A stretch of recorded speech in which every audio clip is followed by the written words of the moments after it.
So,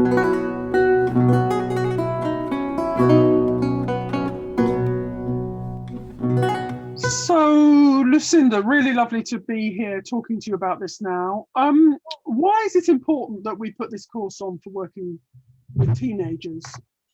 Well, teenagehood is a tricky time, and it's incredibly hard for the teenagers themselves, but the adults who are around them, be they parents, teachers, or even neighbors and so forth, it can be extremely frustrating. And it's really easy to overreact to teenagers, and the whole thing goes down the pan. So what I want to do is offer adults tools that will allow them to firstly see the world from the teenager's point of view, which is, we've all been there, but it was a long time ago for some of us.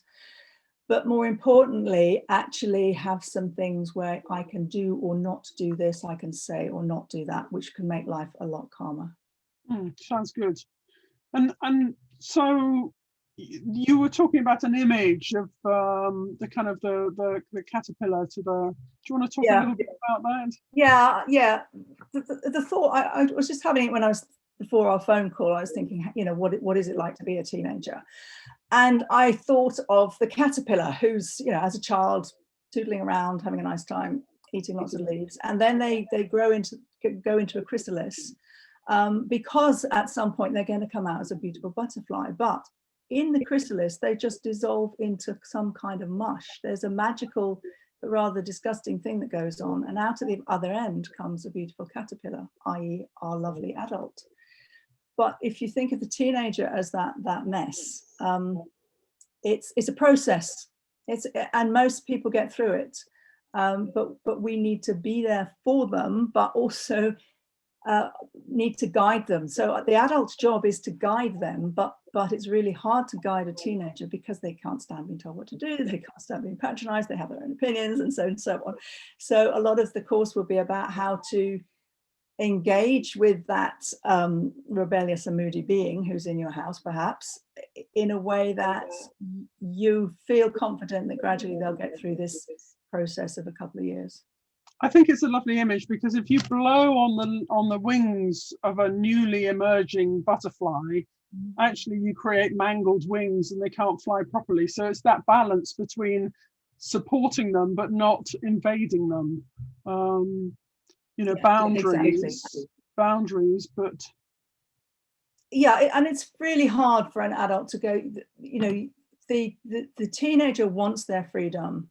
The adult wants to give them some freedom, and how do you make the decision about how much freedom to give them and what boundaries to give? And those are the conversations we can have. And I think one of the things that's important is for adults to talk to one another. Even I've in the book I wrote, I'd say, within the community, within your friendship group, within the teenage friendship group, the parents need to speak to one another to find out what's going on and to make agreements about how to do it. But mostly it's to keep us sane, frankly. Otherwise you can go pretty nuts.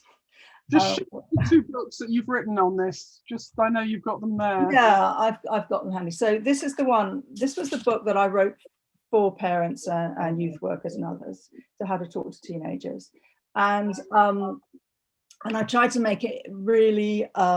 You don't have to read it from beginning to end. It's got sections. So there's sections about avoiding conflict, or there's sections about how to set yourself up to win, that kind of stuff. A section about the drugs and sex and alcohol, but it gives you really, really clear, this is what you can do, but also this is what to avoid doing, because we go, so many of us go into automatic, all the things you promised you wouldn't do that your parents did to you, and you open your mouth and out it comes. So this is not just giving you like a philosophical guideline, it's saying, instead of saying this, try saying that.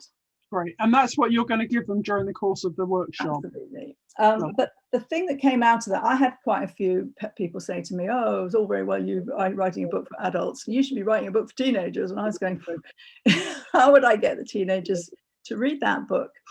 Anyway, eventually I worked out how to write a book that teenagers would read, which I will show you here. So it's got a life guide for teenagers. And